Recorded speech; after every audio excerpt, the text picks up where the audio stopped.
Thank you all. I'm so excited to be here today with our panelists and with all of you. Let me just get started here with our slides. So by way of quick introduction, my name is Becca Riles. I'm an associate professor of agroecology at UC Merced, and I do research on compost education and specifically on looking at how compost helps build soil carbon and improve soil health. The purpose of this workshop is to think about how we can compost at small scales, whether that's in the backyards and community gardens or on a small farm.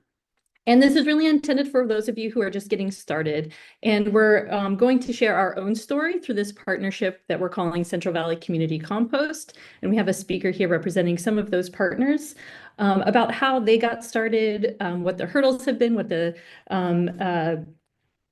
achievements have been over just 1 year of getting started. I should say that this short time doesn't allow us to answer all of the questions that you may have, but we're looking forward to a really dynamic conversation about our work and about your questions. And we're also looking forward to following up with you afterwards. We're coming at this, or we came as a group at this through the lens of climate solution, mostly because our funding came from a climate action research seed grant from the University of California, Merced. And composting is widely known as a climate solution, both because it reduces methane emissions from landfills, but also it helps to build persistent pools of carbon in the soil. It also has many, many benefits that are most achieved when they're operating at small scales in communities and small farms. It's notable that California has a law that diverts organic waste from landfills.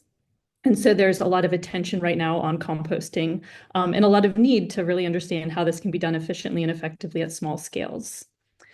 So there's many reasons that composting is great at community and small farm scales. In addition to mitigating climate change, it's a way to reduce food waste, build local circular economies, enhance soil health. And it also has societal impacts for organizations and communities that are working already on food security and food sovereignty. It provides a way to enhance a natural resource to support those efforts. It's also hands-on and fun, so it provides a lot of educational opportunities for all ages and builds community when people come together to learn from one another and share those natural resources. And ultimately can help to empower communities to really feed themselves in a way that's culturally appropriate, healthy, and works within the context of the great work that they're already doing. So a quick introduction to this project. Again, as I mentioned, we're the Central Valley Community Compost. Our project partners are listed here through icons, but we have many people on each of these teams. I welcome you to check out our website to see who all is involved. We have one project partner, Central Valley California Environmental Justice Network, who's represented here by Rocio Perez. We are also working with Foodlink for Tulare County Deep Roots program, which is a food bank in Tulare County that also does a lot of agroecology programming. Wukchumni Farms, part of the Wukchumni tribe that's providing food to their community through a community garden. And UC Agriculture and Natural Resources, providing some of the education. We came together and the first thing we did was put together a priority issue statement, which is listed here. Our goal is to establish affordable, accessible, and scalable community-level composting knowledge and practice, supported by policies, collaboration, and infrastructures to transform food waste into nutritious food, mitigate climate change, and to advance social justice in the San Joaquin Valley. It's a big vision and it's a long-term vision. So we're really excited to show what we've done after just 1 year of working with one another. We ultimately hope to build this climate action plan that's regionally appropriate for the San Joaquin Valley, that takes into account climate change, mitigation, adaptation, but really does so through the lens of social justice by creating that compost that can support ongoing efforts for community resilience. Our speakers today are shown here. They'll have a chance to introduce themselves more in depth. Eric Wellington is the Deep Roots Compost Specialist at Foodlink for Tulare County. Rocio Perez is the Farm Assistant at Central California Environmental Justice Network. And Dr. Michael Rodriguez is a postdoc scholar at UC Merced. And each of them are going to share their experience over the past year of this partnership. I'm going to hand it over first to Eric. Oh, sorry. One last comment before we get in. I would be remiss to mention that we have one partner that could not be here today. Yaynicut Franco was going to moderate the session, but had a personal obligation last minute that came up. But the Wukchumni tribe of Tulare County and Wukchumni Farms has been a really integral part of this partnership as well, and provides a lot of direction and perspective for how we can do composting at this scale in a culturally appropriate and just way. So Eric, would you like to begin your presentation? Yes, thank you, Rebecca. Okay, so hi, my name is Eric Wellington. I'm the compost specialist and the program assistant here at Deep Roots Foodlink in Tulare County. So we're an agroecology department within a food bank. So of course that comes with its challenges. This is one of our compost piles here as an example. But we're lucky enough to be partnered with UC Merced, CCEJN, and the Wukchumni farm. And of course, being an agroecology department at a food bank comes with challenges. And one of those challenges can sometimes be having too much food waste. Not that a lot of food waste is a problem, but when you don't have enough carbon and you can't source enough carbon to make that work. So we've had issues there. But other than that, it's a great fit because we do know that we always have at least some food waste to work with. So yeah, adaptation is very important for us because we never know what food we're going to have. We're always working on trying to reduce our food waste as a food bank, but yet have enough for our compost piles. So it just comes with challenges.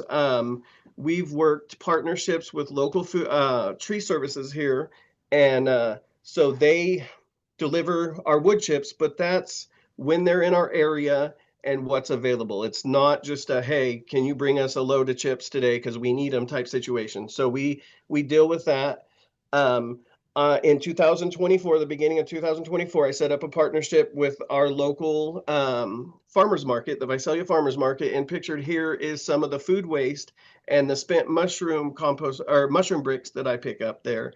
That's a pretty typical weekly pickup for our compost. Some of this gets shared with the Wukchumni tribe because they're closer to us and they don't have the food waste that we have, but they do have something we can use. We use their chicken manure. So we just use kind of a trade system. If I don't have food waste, then I'll go in and clean up their area where I get their chicken manure from, just kind of as a trade and to help. Our department here at Foodlink, we're a 3-person department. There's 3 of us to run the whole department. I was remiss and did not get a picture of all 3 of us. I wish I would have. But yeah, there are just 3 of us. We're all very committed to what we do. We love what we do. We've hosted workshops here at Foodlink. We do plant distributions as often as we can. We do those at Foodlink. We do them. We'll do pop-up events. We'll do baseball fields. We've given them away. So we do that. Here for our compost system, right now we've got a 2-bin system. I'm very lucky. I have a little compact Yanmar tractor that I'm able to use to turn it. So we have a 2-bin system. We have an agroecology building that is going to come, but the current political climate, everything going on, that's kind of on a hold. We don't know when that's coming, but when that does come, we plan on building more bins and expanding. So yeah, we've also tried automated watering. It works, it's great, but we just have to do a little fine tuning with it still. But we just, based on our schedule being only 3 of us, we always want to make sure that we're not missing. We're not having it dry out or get too wet. And so, an automated system would work great for us. I wouldn't say we have it down, but we're working on it. We also do home gardens. Somewhere in here, I've got a picture of one that we were setting up, but we do home gardens all over Tulare County. Right now, we've got them in Porterville and Exeter. Yeah, this is a picture of us starting a build. We ended up putting 6 or 7 raised beds in here, starting them a compost pile. So yeah, that's something that we do. And then behind Foodlink, behind our food bank, we have a demonstration garden.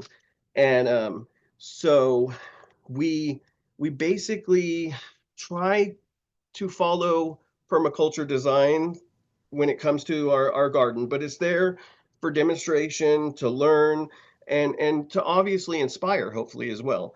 Um, so that's something that we do here, and we have been able to experience. And the let's see, we also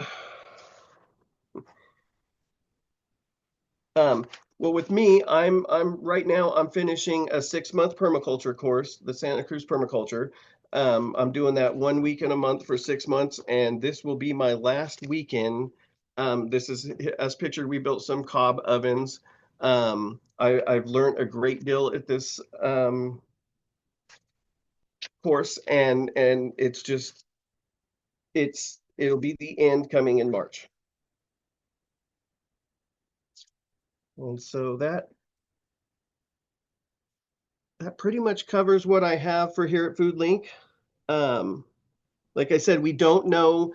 We will have an agroecology building coming. We just don't know when, and we'll be able to do a lot more than we're able to do now. And we're just always trying to learn to bring in new systems. Right now, we're also experimenting with a pile of just rice, you know, and uh, and we just wanted to do it and see what came about, see what our measurements were from it, see what gases it put out. So we're doing that on a pile. Um, we always have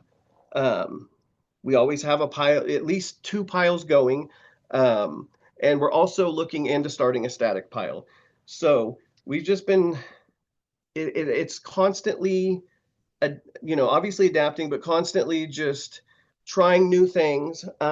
Because we don't just make compost here in our agroecology department. We, like I said, we do the distributions. We have other things we do as well.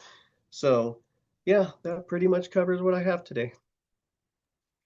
Wonderful. Thank you, Eric. I really love how you talked about experimenting because I think a lot of this work, especially as you're getting started, is just trying to figure out what works, what doesn't, how do you learn and adapt. Thank you so much. And we'll have lots of time for questions at the end. Right now, we're going to switch to Rocio Perez, who's going to talk about her and her team's work at La Milpa with Central California Environmental Justice Network. Hola, muchas gracias por darme esta oportunidad y yo quiero explicarles un poquito de este proyecto de Composta. Quiero explicarles nuestra experiencia con el proyecto, nuestros logros y nuestros retos que hemos tenido. Pero primeramente quiero presentarme. Mi nombre es Rocío Pérez. Yo soy asistente agrícola en un jardín comunitario llamado La Milpa de Fresno. I'm going to be doing a little bit interpreting here for her. Rocio would like to welcome everyone to this session. She is the Ag Farm Assistant for Central California Environmental Justice Network. And today she is going to present a little bit about the compost work that takes place, the challenges, as well as the achievements. Quiero mostrarles una foto de nuestro jardín y quiero que sepan que en este lugar estamos haciendo este proyecto y quiero que vean la foto. Aquí tenemos parcelas donde cultivamos orgánicamente. She wanted to share this picture with you of La Milpa, the farm, where they're cultivating and doing this with chemical-free cultivation. Aquí también estamos en este jardín compostando porque queremos obtener nuestro propio abono para nuestras plantas y como ven nosotros lo estamos haciendo en contenedores de madera. Igual hacemos de madera para ayudar también con nuestro medio ambiente y estamos en este jardín haciendo este proyecto en equipo. So as you can see here, we have in our community garden, we're making our own compost. We do this in wooden crates, and we're doing this to help our environment as a team. Hasta ahorita hemos tenido algunos logros. Ah, este proyecto lo iniciamos en el año 2024 y hemos logrado 3,568 libras en nuestro primer año.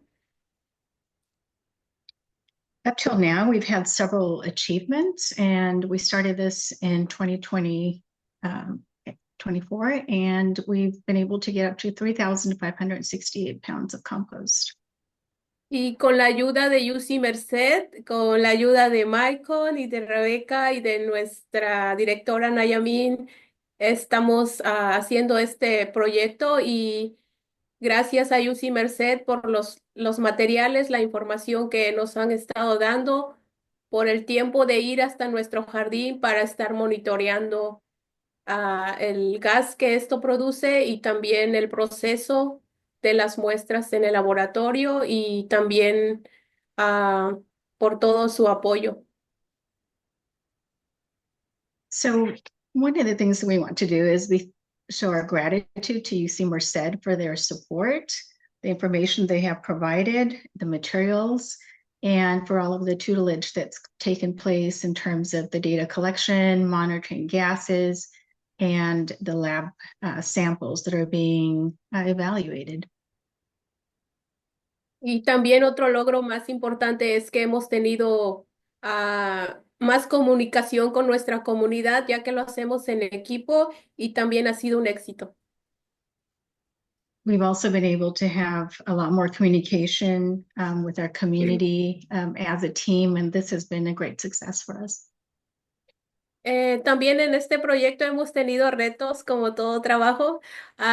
Nuestro reto es recolectar estas verduras que estamos utilizando para hacer este proyecto. Hemos ido a bodegas para recolectarla y es pesado, pero hemos logrado. Y también otro reto es estarlo moviendo manualmente con las palas porque no tenemos ahorita la máquina, pero estamos haciéndolo constantemente porque tenemos que moverlo 3 veces por semana. Like all work, we've encountered some challenges. Part of this has been going out and to stores to be able to collect some of the vegetables that we are chopping up, moving the compost 3 times a week, and monitoring the temperature, and doing all of this during hot weather. Otro reto más grande también ha sido que este proyecto se hace durante la temporada de la calor, cuando las temperaturas están altas, porque esto nos ayuda a que el composta se caliente más y sea más bonito su textura, que se pueda cocinar más mejor. Y ese también ha sido un reto porque sabemos nosotros tenemos que estarlo moviendo manualmente y sabemos que hace mucha calor, pero lo hemos logrado. Being in the Central Valley, part of the deal is that the compost piles get really hot. This kind of helps the composting process and also provides a better texture. But despite this, this is something that we've been able to do in extreme heat, and we are proud of that work. Pues nuestro objetivo principal es ayudar a nuestra comunidad en la educación con esto y gracias a UC Merced que también nos ha proporcionado este tipo de educación y ayudamos a nuestra comunidad ya que nuestro jardín comunitario son participantes que ellos quieren aprender sobre la agricultura y cuidar a nuestro medio ambiente. Los educamos con conciencia ambiental, cómo cuidar nuestros suelos y también con este proyecto ayudamos a la reducción de residuos en los vertederos, ya que sabemos que cuando van a los vertederos contaminamos con los gases y evitamos eso y a la vez usamos estos vertederos o estos residuos, se podría decir, como para reciclarlos y volver a hacerlos abono y eso reutilizarlo en nuestro jardín, ya que en nuestro jardín cultivamos plantas y eso lo necesitan nuestras plantas. Todo lo hacemos de manera ecológica para cuidar el medio ambiente. Part of the nice things about this and our objectives has been to be able to educate the community and getting this information out so more people are aware of the environmental impact, being able to have sustainability for healthy soils, And a key component has been the reduction in landfill waste, not only from just composting in general, but even from the food that they grow. They're able to put it recycled their own plants, basically. And all of this has been done with an ecological practice for caring for the environment.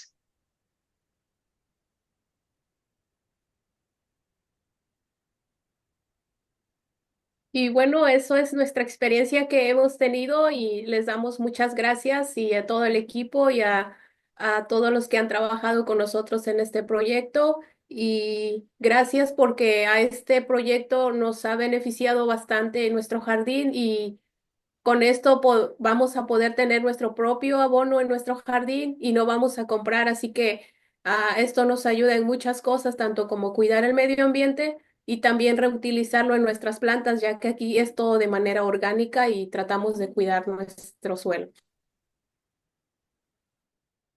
I want to thank everyone for this.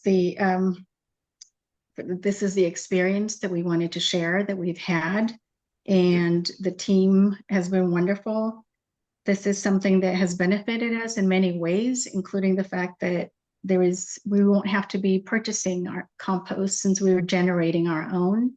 This assists us to also contribute to the environment in a healthy way, and it provides a chance for us to be able to use our own plants so that they're not going to waste. So thank you so much for your attendance. Gracias, Rocio y Carmen. Such wonderful pictures. And I just wanted to note, if you don't have the chat open, there's several comments that says, so cool, Rocio. Great job, CCHN. Truly inspiring. You all have done an amazing job over a short time period. And really excited to see and share out these pictures and your story. Our last speaker for the panel before we open it up for discussion is Dr. Michael Rodriguez at University of California, Merced. Go ahead, Michael. Hello, everyone. Thank you so much for all coming. I'm really excited to share some of the role and work that UC Merced has done as part of this collaboration.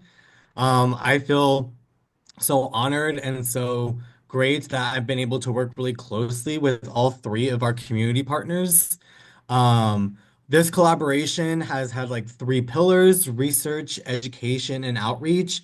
And the role of UC Merced in this collaboration is really to assist our community partners in setting up their own composting system and also spreading composting knowledge to their respective communities.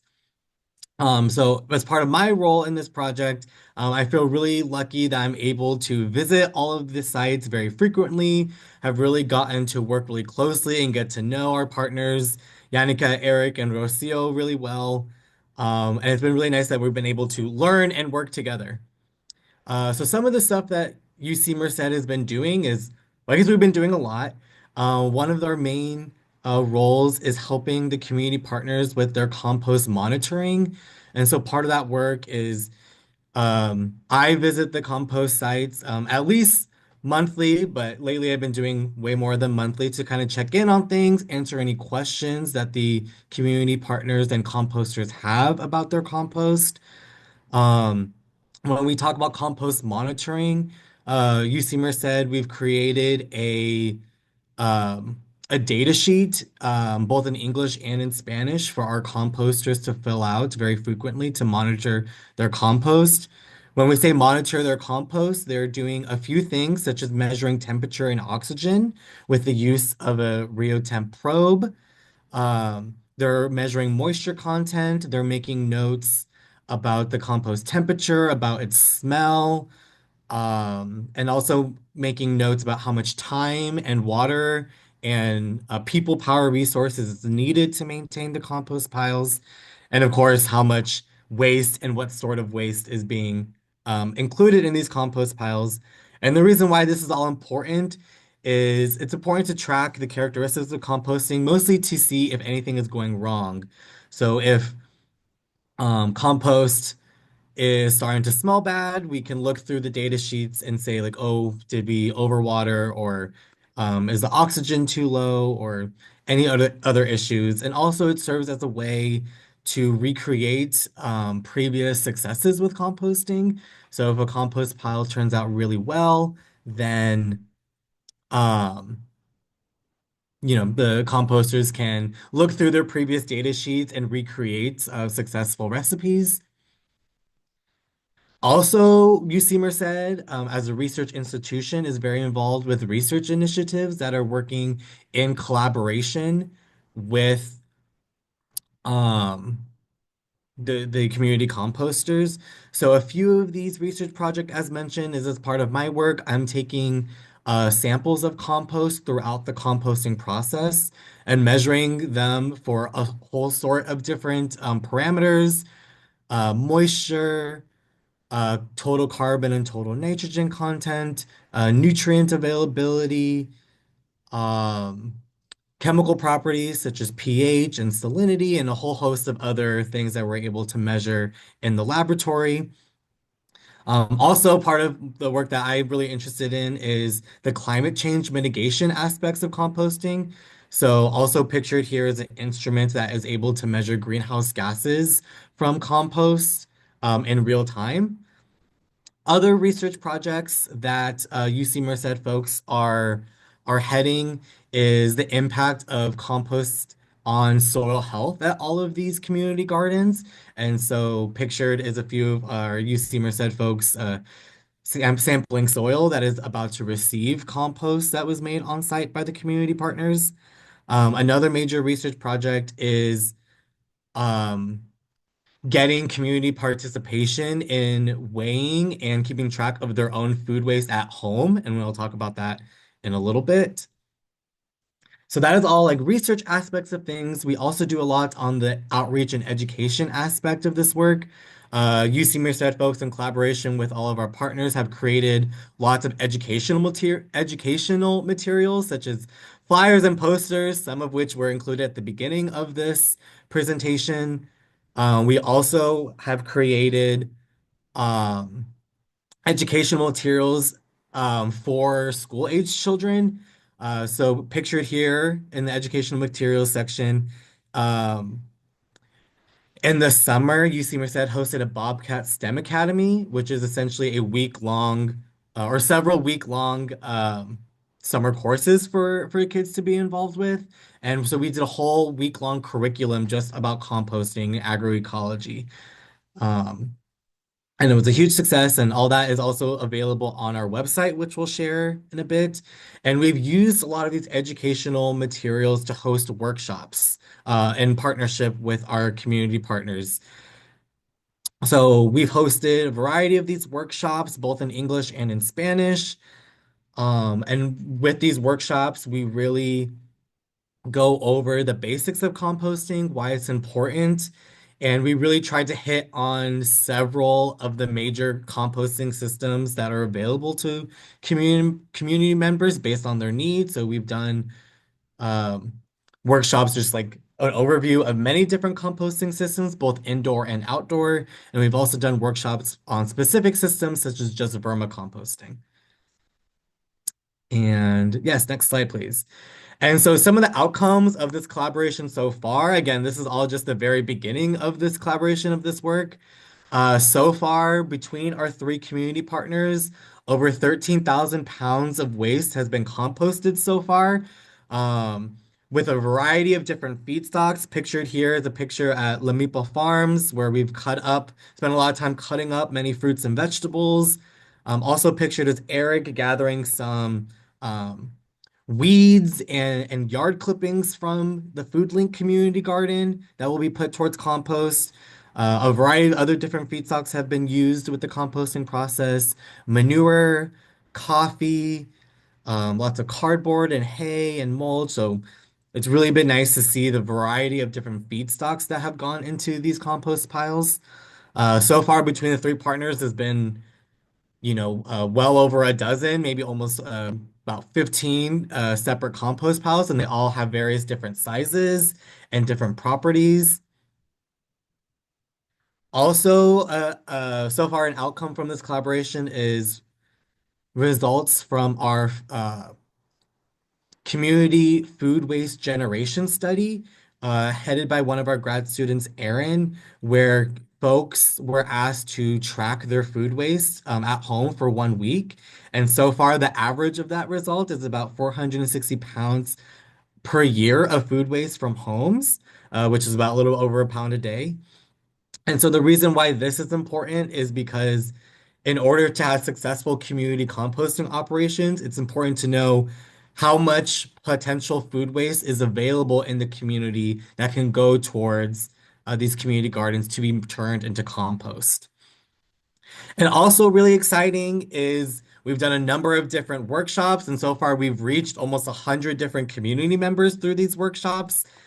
Pictured here is a workshop that was done at Wukchumni Farms a few weeks ago, specific with vermicomposting, and folks got to feel worms, feel around vermicompost, practice feeding worms. Um, this workshop in particular was really great. The Wukchumni tribe actually provided some fun materials of translating some of these composting terms into the Wukchumni language, which has been really great. And so, yeah, so far with this collaboration, we've been able to accomplish a lot. And we're just getting started. I can also talk about this. So we are hoping to be a growing resource for the region here in the San Joaquin Valley. Please visit our website, cvccompost.com. It provides more information about all of our community partners. Also, some information about some of the educational resources that we've created. Also, please follow us on social media on both Instagram and Facebook to follow up. One of our staff at UC Merced, Ariadne, does really amazing social media posts about tips and tricks for maintaining your compost piles. Also, you can see when workshops will be happening. And next slide. We also just want to highlight that there's some upcoming workshops for folks that live in the area. So us at UC Merced will be hosting another workshop on campus on March 29th. Follow our social media and website for more details on how you can sign up. Also, in Exeter, where the Foodlink for Tulare County Food Bank is, they have another workshop scheduled for May 24th. So definitely, if you live in the San Joaquin Valley, if you live close by, please get in contact with us and please come to our workshops. They're usually open to the public, and they're meant for people who have a variety of different composting knowledge, if you both are an expert or if you're just getting started and just want to learn more. Thank you so much, Michael, and thank you again to our panelists. We have a little bit over a half an hour of time, and we really want to make this a discussion and a place to answer some of your questions. We got a few questions in the Q&A so far. Please keep posting them or post them in the chat. We hope to get through them all during this session, but if we don't get through them all, we'll be sure to follow up through email to answer your questions. So thanks in advance for those. So yes, I'm going to stop screen share so you can see all the panelists. I would like to ask the first question to Eric, but everybody can chime in. Eric, there were a couple of questions about equipment like tractors and other things that can make, if you have the resources and capability to purchase things like that, can you please share your experience and maybe a little bit of information on the kinds of tractors or other tools that have been helpful at this scale? Absolutely. So here we use it's a Yanmar 221. It's a compact tractor. We use that to turn our compost. And then UC Merced has provided us with a Rio temp probe. And that covers our oxygen and our temperature. And we have, certain ranges we want to keep that in. And all of that data is shared with with UC Merced for data collection. And of course, the good old shovel and pitchfork and all that comes in handy too. We definitely use those. But yeah, that's it. The Yanmar 221. I personally believe if the smallest tractor you can use for doing this job is the best for for many reasons, for space, for just everything. All you're doing is turning soil. You don't need to, you're not lifting hundreds and thousands of pounds. You just need to get your soil turned is really what you use it for. So, I know they make other brands, but we like our little Yanmar. Thank you. And there was also a request on the chat for us to put together a list of equipment and tools that we use. We don't have that on our website now, but we do have all that information. So that is a resource that we can put on our website, and we'll also follow up with you for that. Michael, I saw you take yourself off mute. Did you want to add to something? I think also there was a question for Eric about your automatic watering system. Mm.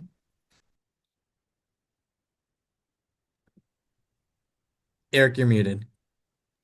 I see that, but I also don't see the question. I think the question was just, can you tell us a little bit more about your automatic? How did you build Okay, your... okay. So honestly, we just ordered it from Amazon. We wanted to start basic and affordable. We ordered a system off Amazon, and the one thing that we found very quickly is to use it the way we wanted to use it. It wasn't standing up. Pieces were breaking fairly quickly. So that's why I kind of mentioned it was a work in progress, because we're getting with a local company, Fruit Grower Supply, and they're going to actually sell us the right equipment and the right watering system. And of course, we just run it off of a simple one station watering timer, just real simple, and anybody could. That's not the hard part. The hard part is finding the right equipment. It breaks really easily. So I wish I had a little bit more specific and the perfect thing, but experimentation, and down the road, hopefully we'll have it working perfectly. Thanks, Eric. Michael, I'm wondering if you could expand a little bit more on the monitoring side. There were a few questions about how you measure moisture and oxygen in particular. Eric shared that we're using the RioTemp OxyTemp probe, but that's quite expensive. And so a lot of small scale farmers might not want to invest in that. So can you talk about some other low cost ways to measure things like moisture and other important conditions of the composting process? Yes. So like was mentioned, for all of our community partners, we provided them with a more expensive RioTemp. It's called OxyTemp probe, which measures both temperature and oxygen. And so we provided training for our community partners to able to use that instrument themselves and to learn what that data means when the oxygen is too low, when the temperature is too low or too high. But like what was mentioned, you don't necessarily need those expensive tools to do composting. Temperature can be measured with a simple, I think it's called like a dial thermometer that you can just stick into your compost pile, and it has a little dial. Some of them are meant for composting, where it will have like a shade of green on like the ideal composting temperature, so you can know when you are too low or too high. Um, and all this information is tracked with our project data sheets. And so we can able to see the changes in temperature and oxygen over time. As far as moisture, there are probes that measure compost moisture similarly, that you kind of just stick them in your compost.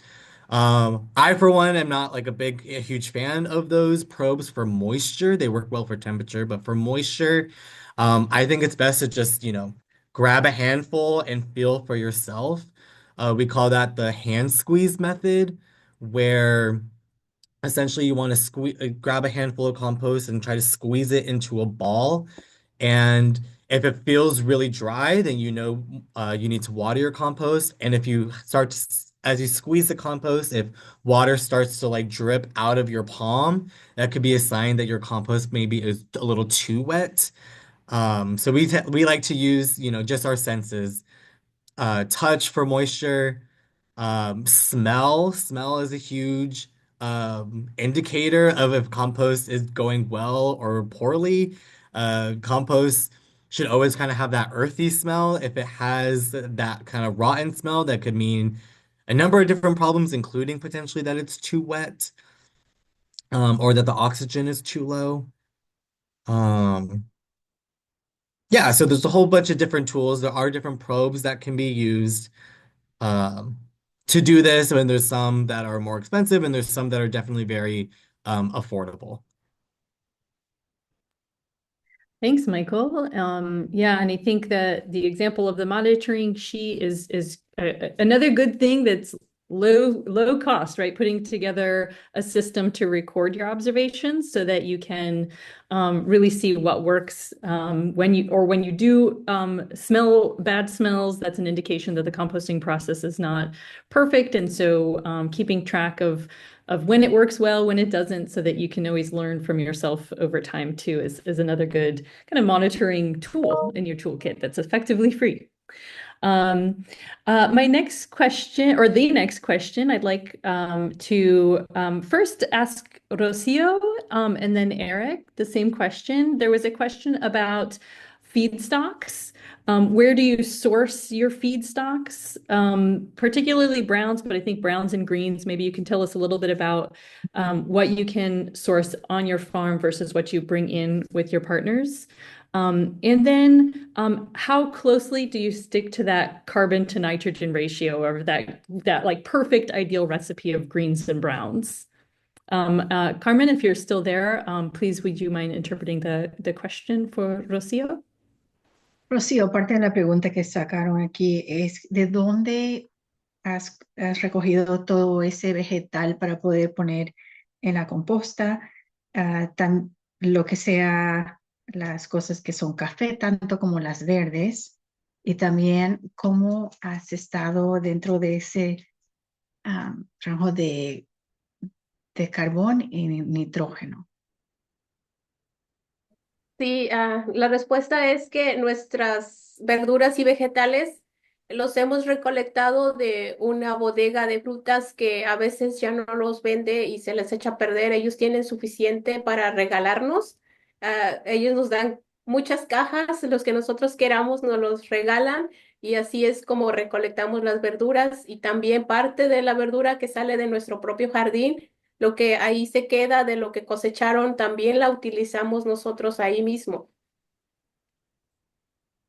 Rocio gets the produce from a store that gifts it to them. It's a fruit store and they have enough waste that they're able to generously give. And the other contribution, at least to the green portion of it, is the waste from our own produce that is grown at the farm.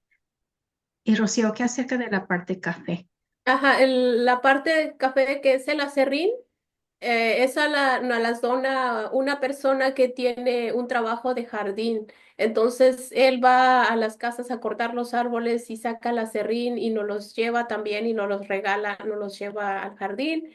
Y también recolectamos café que el Starbucks nos regala gratis también. Eso también nos ayuda para agregarle a nuestro composta y también es parte café.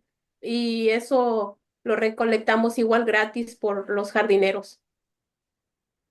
So the brown portion of it comes primarily from wood chips that are being donated to the farm from a gardener. He goes and he cuts people's trees and donates the chips to the farm. And some of the other brown component is coffee from Starbucks. The grind, they're able to also donate that.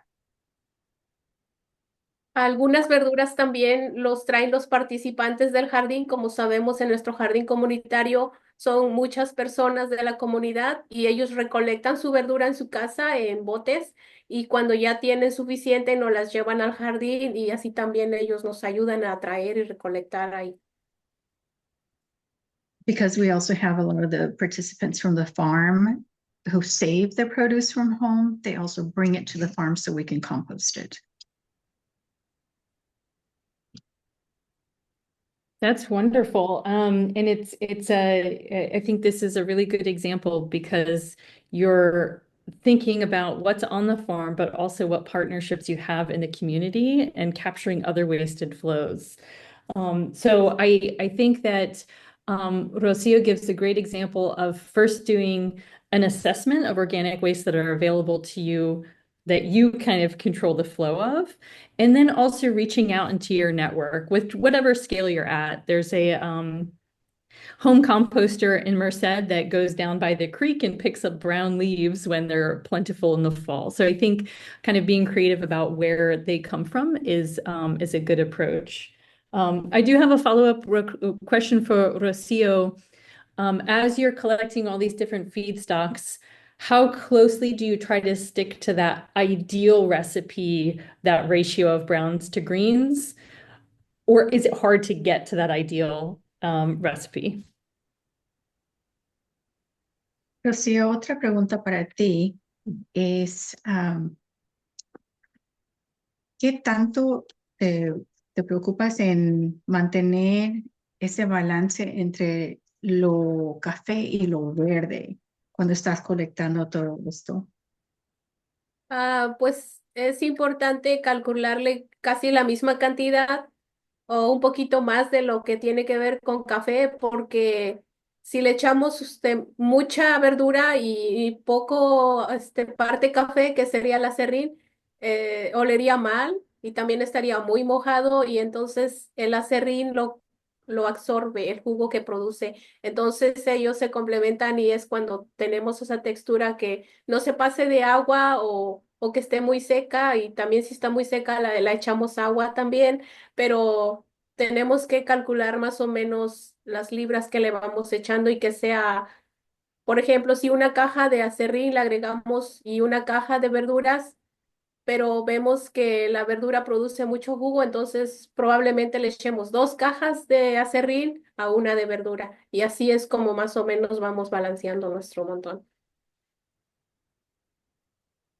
So there's a lot of components that go into getting the right ratio. And part of it just has to do with the fact that you don't want compost that is going to be too wet, for example, because then it becomes too smelly. And that would be a factor of having a lot more produce than the brown components, like wood chips, like coffee.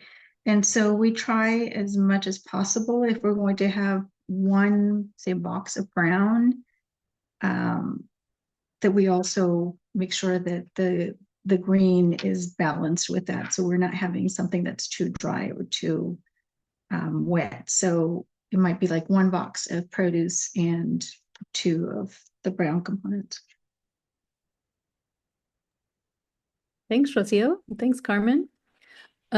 Eric, could you tell us a little bit about your context for sourcing feedstocks? Foodlink has a smaller demonstration garden, so you don't necessarily have the ability to generate all of your waste on farm either. So can you tell us a little bit about your strategy for collecting feedstocks and sticking to that compost recipe ratio?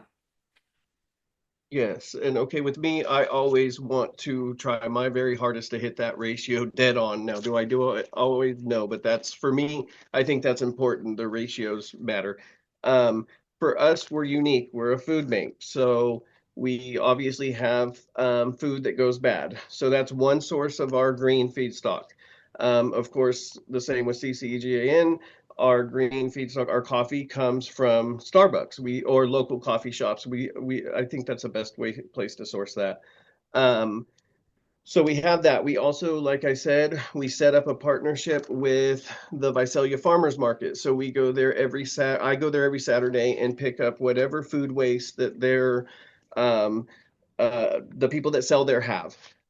So we have that. I also have worked out kind of a trade with Wukchumni Farms for their chicken manure, and I bring them extra food waste when we have it because, like I said, there are times here when we have more food waste than we can deal with. And then we also, I had mentioned we've built relationships with the local tree services. And so we have a spot in our parking lot that they can access any time of day, which is important because we see that they typically drop off very late in the evening or very early morning. So we have a place we get our wood chips from them. It's not necessarily constant, and there are definitely times when we could use more. So then we just shred cardboard when we can, leaves that we find around. And like you mentioned, our demonstration garden doesn't necessarily produce a lot of greens. So, that's why we started going to the farmer's market. I prefer, I think manure is important for your compost. So to me, it was important to build that, to be able to get the manure from Wukchumni farms. So yeah, that pretty much covers our feedstock. And like I said, the ratio, I mean, when I put it in, I want it to be a right where it's supposed to be. That's, so that is something we try to do. Thanks, Eric. There was another question about tractors, so I just wanted to answer that really quickly. Gowan at Mountain Lion Foundation asked about a tractor-drawn turner, and they use an MM80 to aerate the compost piles. So we have one of those at UC Merced at our campus composting at the farm where we're doing composting on campus, and it works really well. The structure is a little different though, so you need to be able to have windrows in order to do that and enough space to turn around. So the tractor-drawn turner at Foodlink wouldn't necessarily work in their context because they don't have the space to build windrows and move the tractor around, but they do have the ability to have the bins in more compact space and turn it. So the equipment really needs to match the context for sure. But if you have the space and you can do windrows, the turner that you can attach to a tractor, in our experience, has been a really a great tool as well.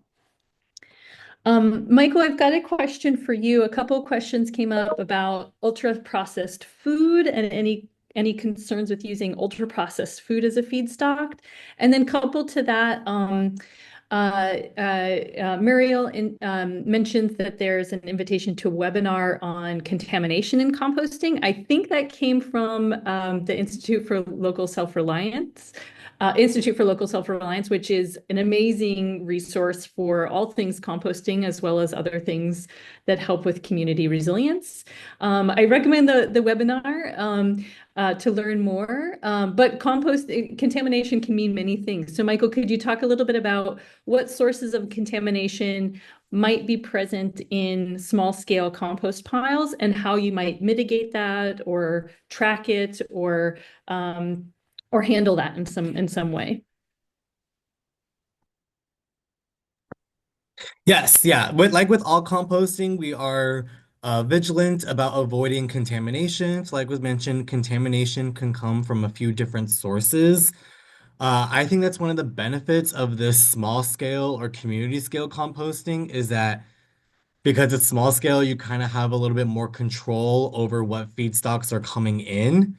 And so, as an example, Eric and Rocio are able to look at their feedstock and say, oh, actually, we don't want to accept this, but we will accept these materials.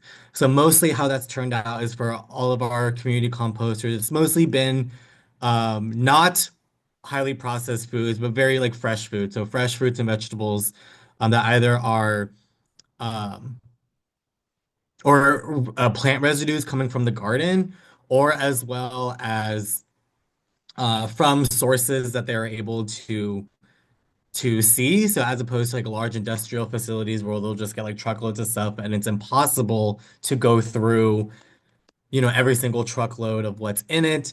With small scale composting, you have the ability to kind of more finely accept great feedstocks. And for us, it's been mostly um, fruits and vegetables or other materials that are what we call like not very processed, very fresh. However, there is still like some concern with contamination, particularly plastic. So a huge, probably the biggest problem with contamination that we potentially might have is, we get a large amount of food, but then all that fruit has the little stickers on it. And it would take hours and hours to individually peel off all of those stickers. So it's hard to get all those stickers out. So that's an example of a source of contamination that could happen. With the compost, that's probably like the one that, maybe I'm the most on the lookout for right now. But there is, of course, from a chemical perspective, contaminants that could happen in compost. So one of the things that we're going to start doing is taking the finished compost and measuring it for different um, contaminants, different other chemicals, particularly heavy metals. Heavy metals are generally not good for compost, not good for plants, not good for our soils. And so that's an example of things that we can um, measure as part of the collaboration with the UC Merced. But for those who do not have access for a lab, it does become more of a concern. But I think the small scale composting is able to fight back against some contamination because you're able to more closely source your feedstocks. But of course, there's always stuff that you can't get rid of, like those darn stickers on all the fruits. Thanks, Michael. Really great answer, and a big topic. So I do recommend the Institute for Local Self-Reliance webinar and their website for other information as well. Um, uh, the next question I'd like to ask everyone is about kind of education and outreach components of your work. And doing the work that you're doing is already very hard, making sure you're collecting the feedstocks, doing that physical labor of turning the piles and then applying it on the compost. But all of you also prioritize kind of education and outreach and connecting with others who aren't directly related with your organization as a part of the work that you're doing with this. So can you just share your experience about, you know, how you do that kind of education piece of it and why that's important for your organization? Rocio, would you like to start? Rocío, la pregunta que es para ti ahora es acerca de la educación y lo que vas hablando de esto en la comunidad, por el conectarte con otras personas que no sean parte del trabajo. ¿Cómo es lo que haces esto? Pues, yo podría decir que este primer año 2024 aprendimos, lo practicamos. Ahora, que aprendimos, podríamos seguir enseñando a la comunidad, en algunos talleres e incluso abrimos otro jardín comunitario en Cantua Creek y nosotros pensamos enseñarles también a esos miembros que se han añadido, son nuevos, van a iniciar apenas este año, de hecho en marzo van a iniciar plantando y también se va a empezar con este proyecto y con la ayuda de UC Merced vamos a seguir ayudando a la comunidad a que sigan aprendiendo porque esto es algo muy bueno. In the first year, we learned and we practiced on how to compost. Now we feel that we have the capacity to be able to educate. And we have a second farm that we've launched, second community garden in Cantua Creek. And so we will start the project there with help of UC Merced so they too can learn.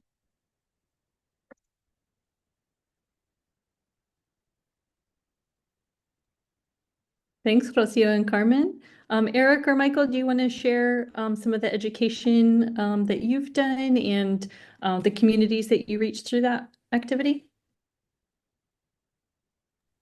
I can. With us, we of course we try to do a workshop a quarter at least. So we go that route. We are starting to use social media in a bigger capacity. So we're gonna, education through social media is something I want to start like a tip of the week type thing and move from there. And I just think it's probably one of the most important things is that people become inspired, educated, and start doing what we're doing. So I think that's important is the workshops. The last workshop we had, the turnout was over and above what we expected. So yeah, that, and then even just getting to know our community through our plant giveaways and distributions. You just start the conversation. Oh, I'm a compost specialist and this is what we do. And the questions just arise and the education begins. So I think you just have to be open to any form of education, and that's an important thing here.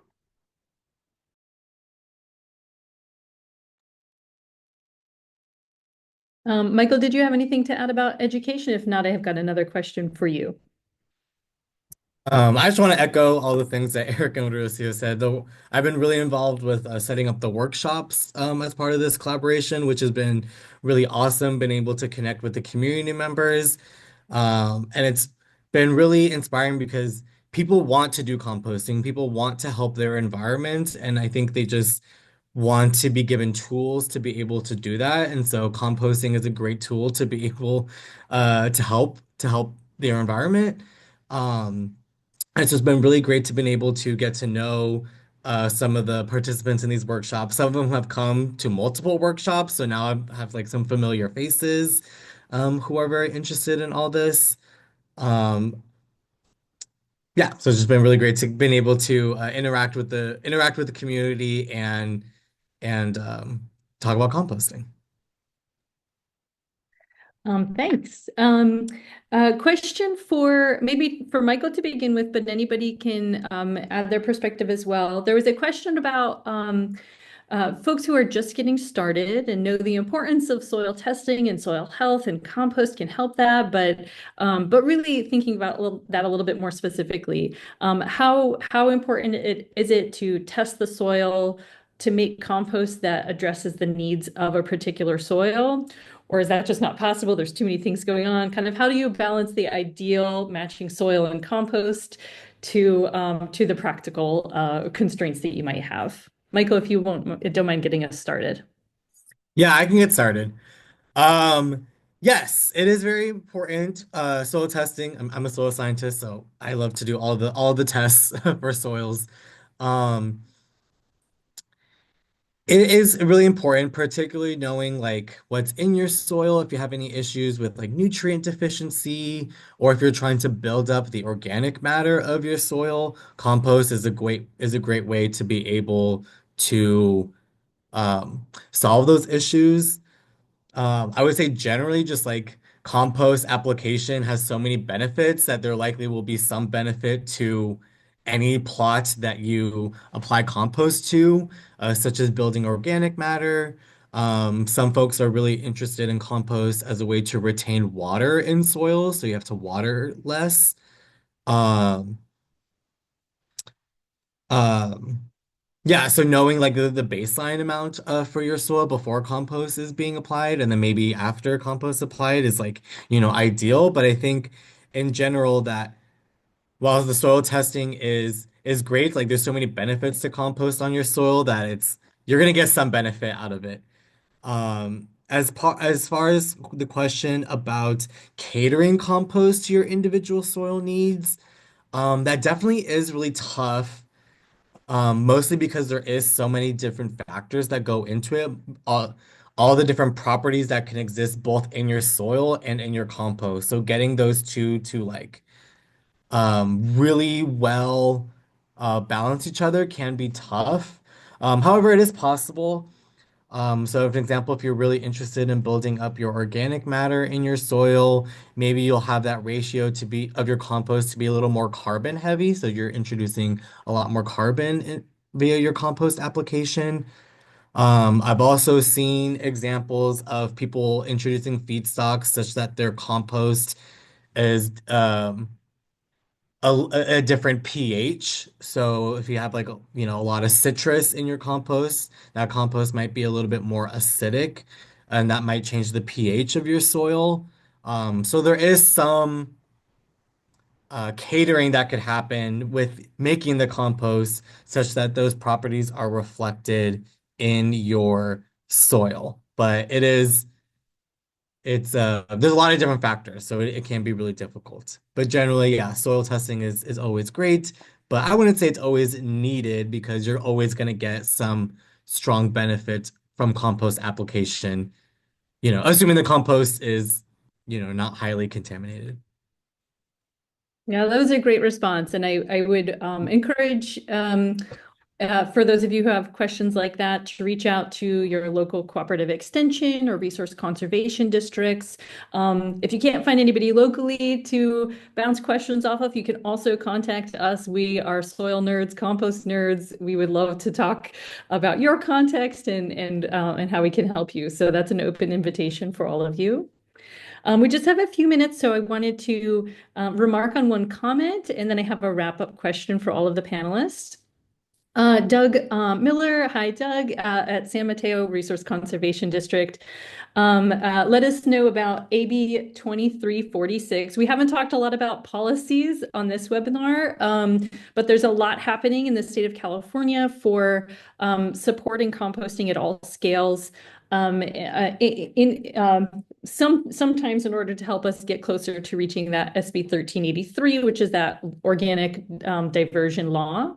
One new policy that has come up, AB 2346, was written intended to help cities and municipalities for the compost procurement requirement of SB 1383. Basically, cities, as a function of their population, have to buy a certain amount of compost. And Doug just let us know in San Mateo County, they were able to use that legislation to fund an aerobic static pile system at a ranch. So there might be some great opportunities if you're a small farmer to work with your local jurisdictions to help them meet their legal obligations to reduce composting by also helping you build your infrastructure. So we'll, in our email follow-up, I'll maybe share a little bit more information about that, but wanted to thank Doug for that important contribution. As we wrap up here in the last few minutes, I wanted to give each of our panelists the last word, and I'm going to give you maybe a question to help form that last word. What is one piece of advice that you would give to new composters? Rocio, would you like to answer that first? Rocío, ¿qué tipo de consejo le darías tú a las personas que quieren empezar con el compostaje? Mi primer consejo es que tengan las ganas, tengan la motivación de iniciar esto y, y más que nada, yo los motivo porque es algo bonito, tanto estamos ayudando al medio ambiente y también a nuestro suelo, y los motivo a que sigan este proyecto porque hay muchos beneficios, incluso si se ponen a pensar en nuestra casa cuando limpiamos el refri y sacamos la verdura que no sirve, en vez de echarlo a la basura, tenemos que tener conciencia que podemos hacer algo, nuestro propio abono para nuestras plantas y en vez de tirarlo y contaminar, podemos reutilizarlo. Es fácil. So Rocio's advice is to have the will and motivation to initiate this. It's something that's really nice to do. You are helping the environment and producing healthy soil. And you can do this even starting at your own home. Think about the things that are in your fridge and that you toss perhaps in the trash bin. But if you're able to start your own compost, then it'll be healthier all the way around.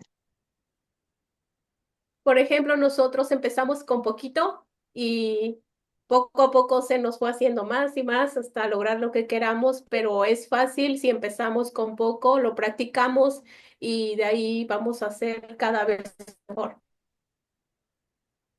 So we want to make sure that you know that we started with something very small and we began getting much larger. So it's something that if you just with little bits, then you're able to achieve this. Así que motivo a que...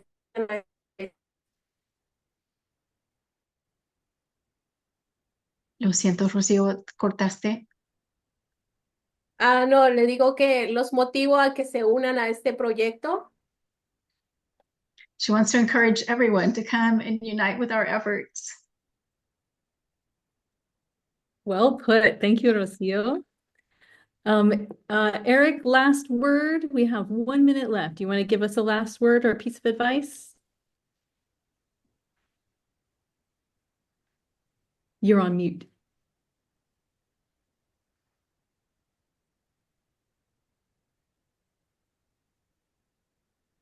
Oh, Eric, you're still on mute. Maybe just for time, if you can, maybe we'll give Michael the last word if you can unmute yourself real quick. Yeah, I would just say, similar to what Rocio said, it's just go ahead and get started. It's, compost is something that you learn by doing.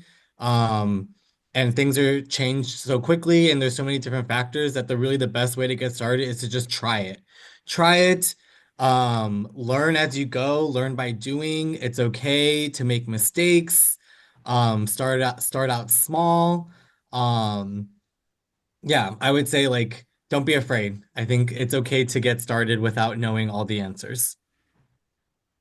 Thank you so much, everyone. Thanks for attending and for your great questions. Thanks to our presenters as well.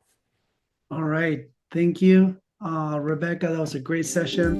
For the participants, remember that we're going to put this on YouTube, and we'll see you on the next workshop. There's a lot more to go. Bye, everyone.